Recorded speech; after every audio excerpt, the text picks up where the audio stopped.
করে আমি বিশ্রাম করতে চলেছি। জয় গোবিন্দপুরে রাজ্যের জয় হোক, জয় গোবিন্দপুরে রাজ্যের জয় হোক।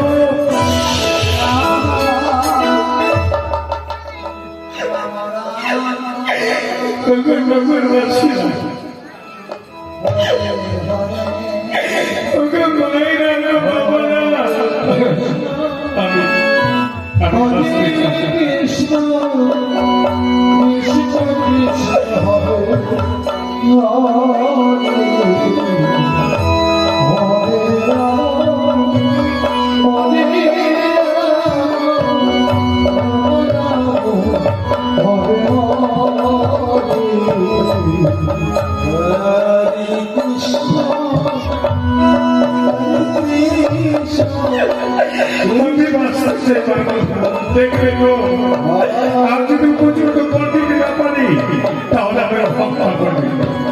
তাই আমি নারীরা ভিক্ষা করতে এসেছিলাম, আমাদের প্রাণ রক্ষা করে দেওয়া না কিছু।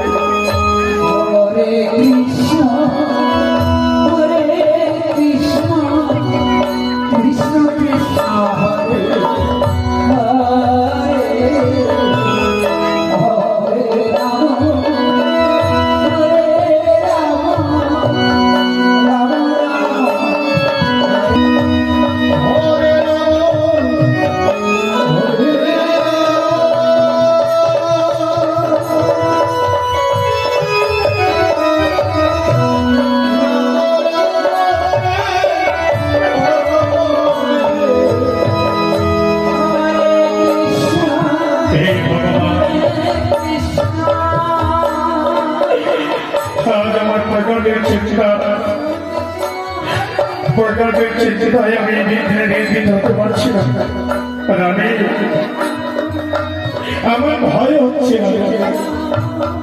কিন্তু ধৃষ্ট বুদ্ধিকে প্রজা তদন্ত করতে পাঠিয়েছি। এখন প্রজা তদন্ত করে ফিরে আসছে। আমার মন চাইছে প্রজাদের ঘরে ঘরে নিজে প্রজা তদন্ত করতে যেতে। এইভাবে চিন্তা ব্যাকুল হতে চলবে না। নিশ্চয়ই ধৃষ্ট বুদ্ধি প্রজাদের ঘরে ঘরে প্রজা তদন্ত করবে।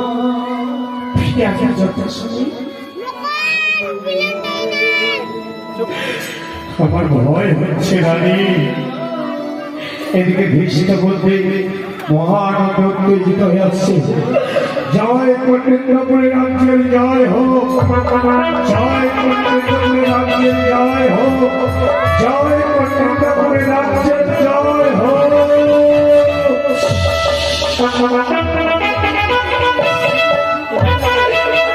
মহারাজ প্রণাম করি মহারাজ, আপনার চরণে। ফিরে এসেছিস না বলে দৃষ্ট করতে।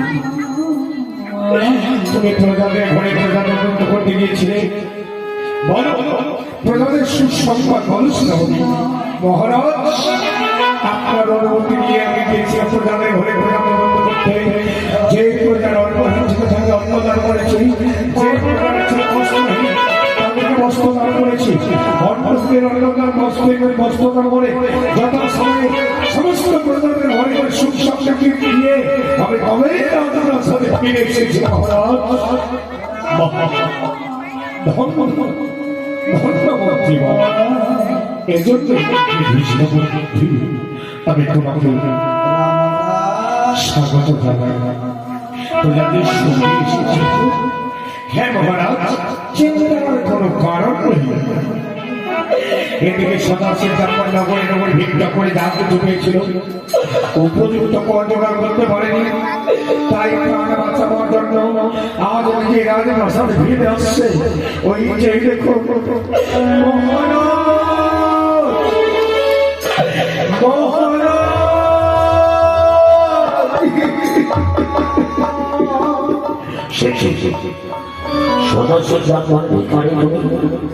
তুমি রাজপ্রাসাদে প্রবেশ করেছ, কেন এসেছো এখানে বলো।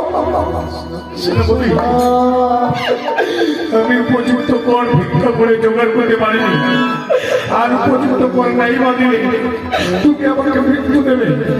তাই আমি প্রাণ রক্ষা করবার জন্য নিয়ে এসেছি রাজপ্রাসাদের কাছে।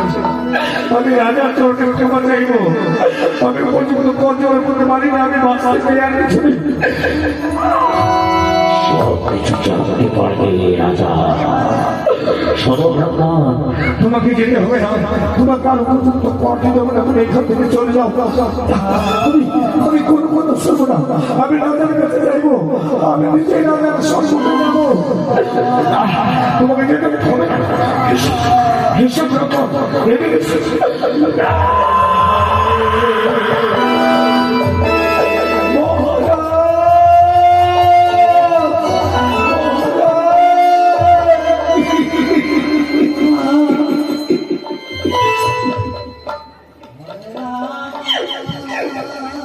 মহারাজ, রাজা আমি বাঁচতে চাই, আমি আর কিছুটা বাঁচতে চাই, কিছুদিন বাঁচতে চাই। আমি মায়ের বলছি, আমি উপযুক্ত কর জোগাড় করতে পারিনি, আর উপযুক্ত কর না দিলে আমাকে হত্যা করো সেটাকে। তাই আমি আপনার কাছে এসেছি, আমি প্রাণ ভিক্ষা চাই, আমাকে রক্ষা করো। ব্রাহ্মণ, তুমি কি বলছো জানো? আমি তো কিছু বুঝতে পারছি না, মহাত্মা কি হয়েছে?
তুমি আমার সকল ধ্বংস করছো, বলো তোমার কোনো ভয় বলে কি হয়েছে?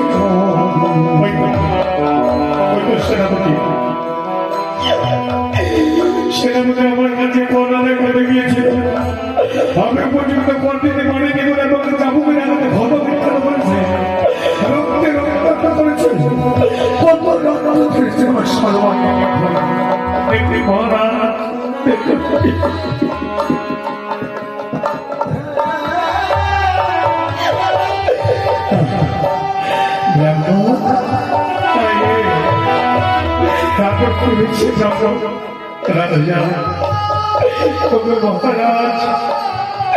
আমি যদি পর্যন্ত দিতে না পারে আমাকে হত্যা করবে, তাই আমি এসেছি আপনার কাছে ক্ষমা প্রার্থনা করতে, আমাকে ক্ষমা করে আমাকে বাঁচতে দাও। তোমার যদি শক্তি হয় আমি উপযুক্ত শাস্তি নেব। আমি সেনাপতি ভীষ্ম বলতে সেনাপতি ভীষ্ম বলতে মহারাজ আদেশ মহারাজ আদেশ করতে কি আদেশ হচ্ছে? আদেশ সেনাপতি সদাশিবঙ্কর যা বলছো তাকে সত্যি। তুমি নাকি প্রজাদের ঘরে ঘরে কর আদায় করেছ, যে প্রজার কর দিতে বলেনি সেই প্রজাদের সর্বকে বিখ্যাত করেছ, রক্তে রক্তাক্ত করেছ, সমস্ত বৈষ্ণবরা বলে ঘর বাড়ি দলঙ্গ করে তুলে দাঁড়িয়ে দিয়েছ। এগুলো কি সত্য? তুমি কি কর আদায় করতে গিয়েছিলে প্রজাদের ঘরে ঘরে? এগুলো কি সত্য? কোনো মিথ্যা কথা? হ্যাঁ মহারাজ, এ কথা সত্য। আমি প্রজাদের ঘরে ঘরে কর আদায় করতে গিয়েছিলাম আপনার ভালোর জন্য। জানেন মহারাজ, আপনার পুত্র বর্তমান চন্দ্রাংশে বড় হতে চলেছে, তাই আমি চিন্তা করি আপনার রাজপ্রাসাদে যত ধন আছে তার থেকে দ্বিগুণ ধন আমি জোগাড় করে দেব। তাতে সুখে শান্তিতে থাকবে আপনার পুত্র চন্দ্রাংশ। রাজপ্রাসাদ অনেক ধ্বংস করে রাজপ্রাসাদে কর আদায় করে আগামী অনেক ধন সম্পত্তি নিয়ে এসেছি। ওই চেয়ে ফোন রাজভান্ডারে গিয়ে এভাবে আপনার ভালোর জন্য করেছি মহারাজ।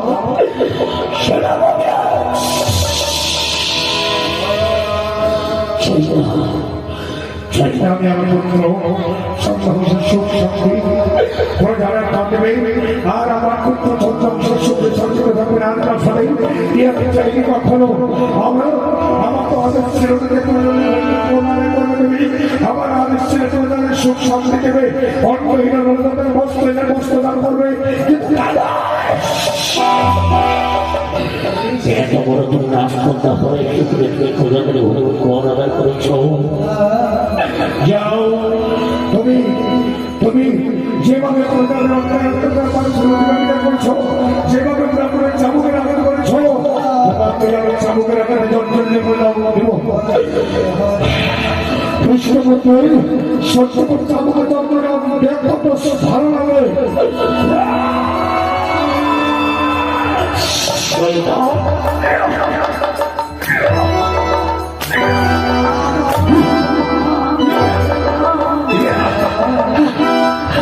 মহারাজ আমাকে ক্ষমা করো, মহারাজ আমাকে ক্ষমা করো।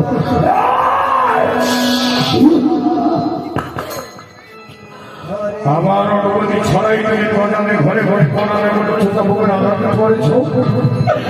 তোমার মতো সেনাপতি আমি সেনাপতির পদ থেকে বরখাস্ত করলাম। আজ থেকে এই সেনাপতির পদ থেকে আমি তোমাকে বঞ্চিত করে দিলাম। তোমার মতো সেনাপতি রাজপ্রাসাদে এদের হবে না।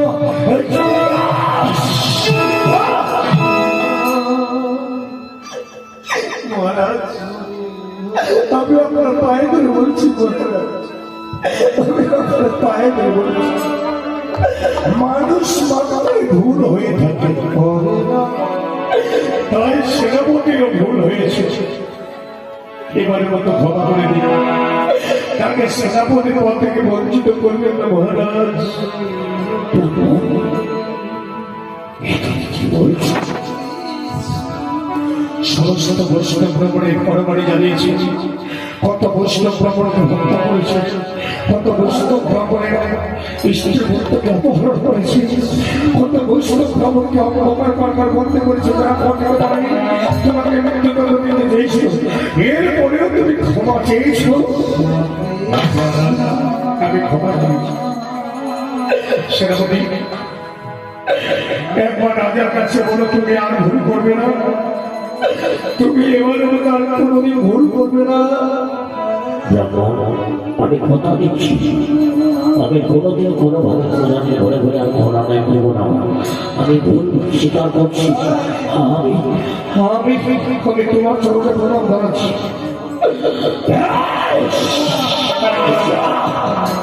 ব্রাহ্মণের পায়ে দেখতে পাচ্ছি যে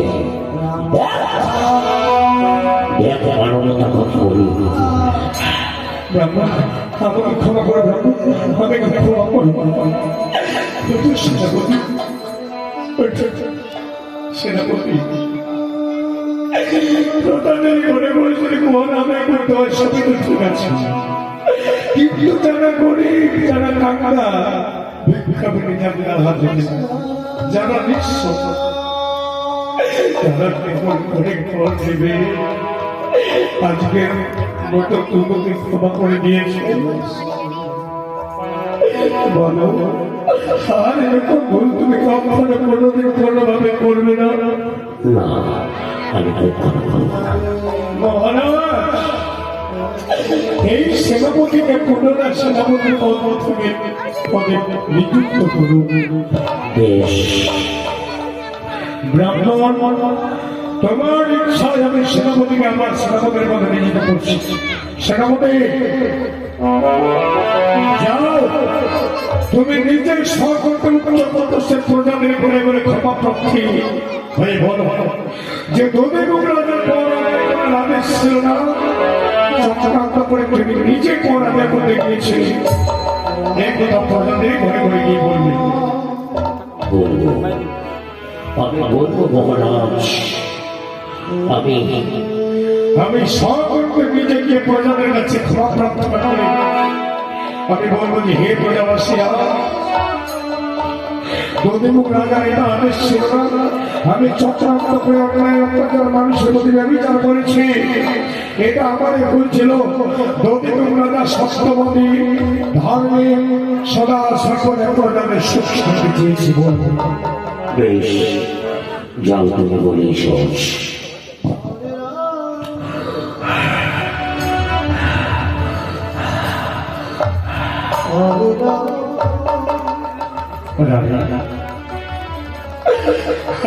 গোবিন্দ মন্দিরে আমরা ঠাকুরের কাছে প্রার্থনা করতে যাই। কাল হবে আমরা ঠাকুরের কাছে প্রার্থনা করার পর নিজে প্রজাদের সঙ্গে সংসদের জন্য যাব। বেশ, চলো রাজা। চলো চলো।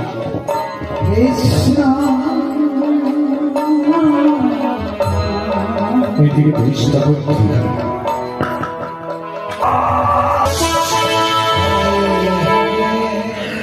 ইহা ছাড়া করবে তুচ্ছের শ্রেয় বাইরে শোনে বাইরে সুযোগের অবক্ষতি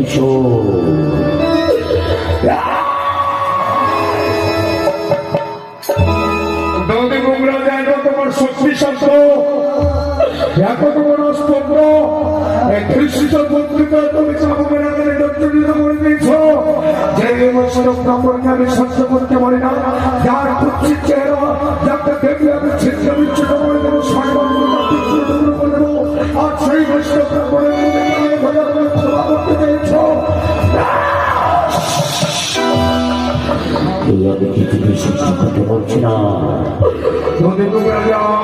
তুমি আমাকে অপমান করেছো, তোমার রানীর সম্পর্কে তুমি আমাকে সমস্ত প্রজারা জানে যে দধিমুখ রাজার শাস্ত্র আমাকে আমাকে ফটোমিত্রা বলছো, তাই অপমানের প্রতিশোধ আমি এই মাত্র নেব এবং দধিমুখ রাজা এই দৃষ্টিতে বুদ্ধিতে অপমান করে কত ভয়াবহ হয়ে যাবে, দাও দাও করে জানবে এই কৃষ্ণ বুদ্ধির শক্তি শব্দ।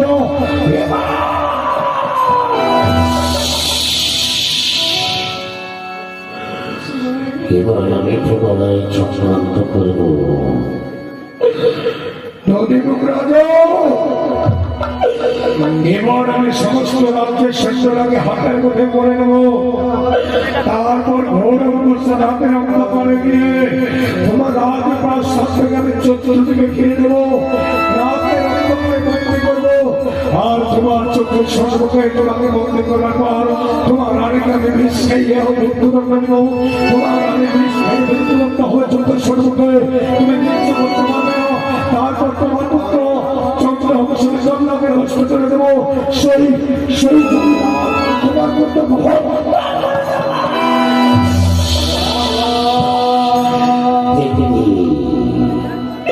দধিমুখ রাজা, তুমি বিশ্বতর সত্রের বাইরে গিয়েছ, বিশ্বতর সত্রের তোমাকে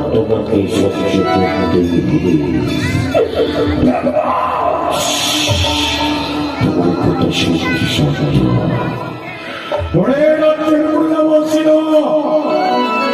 দধিমুখ রাজা আদেশে আমি পর আনে করতে এসেছিলাম, এ কোনো সত্য আমার অন্যায় করতে পারি দিচ্ছে, তাই তোমরা সাবধান হয়ে যাও।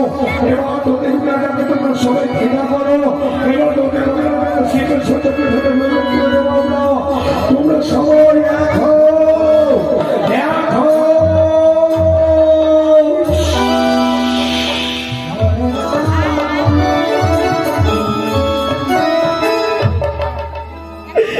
গোবিন্দ মন্দির থেকে রাজা রানী চন্দ্রবংশ হে ভগবান, হে গোবিন্দ,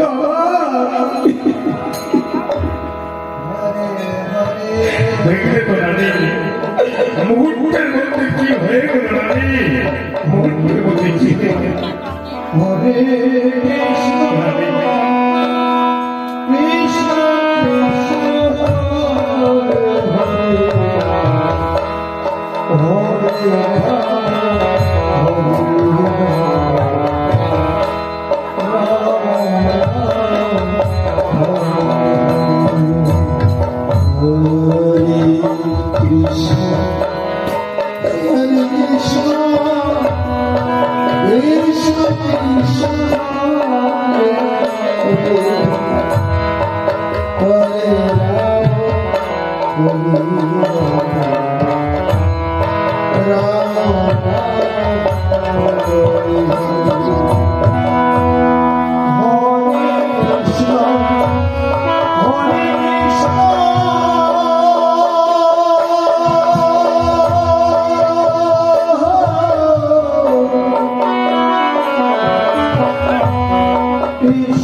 সূর্যোদয়ের আগে আমরা নিজে প্রজাদের ঘরে ঘরে প্রজা তদন্ত করতে যাব, সমস্ত প্রজাদের সুখ শান্তি দিব আমরা একসঙ্গে কিন্তু প্রাণ মিলবে। তাই বলে মহারাজ, তোমার অবশ্যই আমার আবশ্যক, তোমার আদেশ পালন করাই আমার কর্তব্য। বেশ, তাই হলো না না, আমার চোখে ঘুম পাচ্ছে বাবা, আমি জানি আমার চন্দ্র অনেক এবারে রানী করতে চাও কেননা ভোর প্রবন্ধ সূর্যোদয়ের আগে আমরা প্রজাপতি ঘরে ঘরে প্রজা তদন্ত করতে যাবো।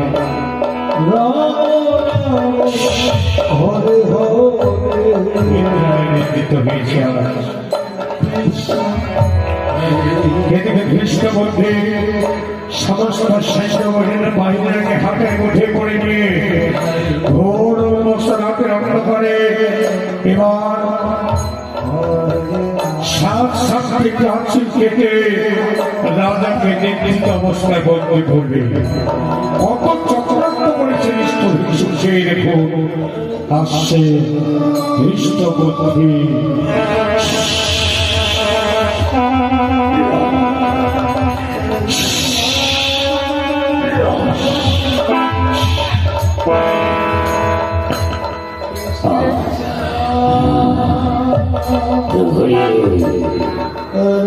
সাবধান প্রহরী,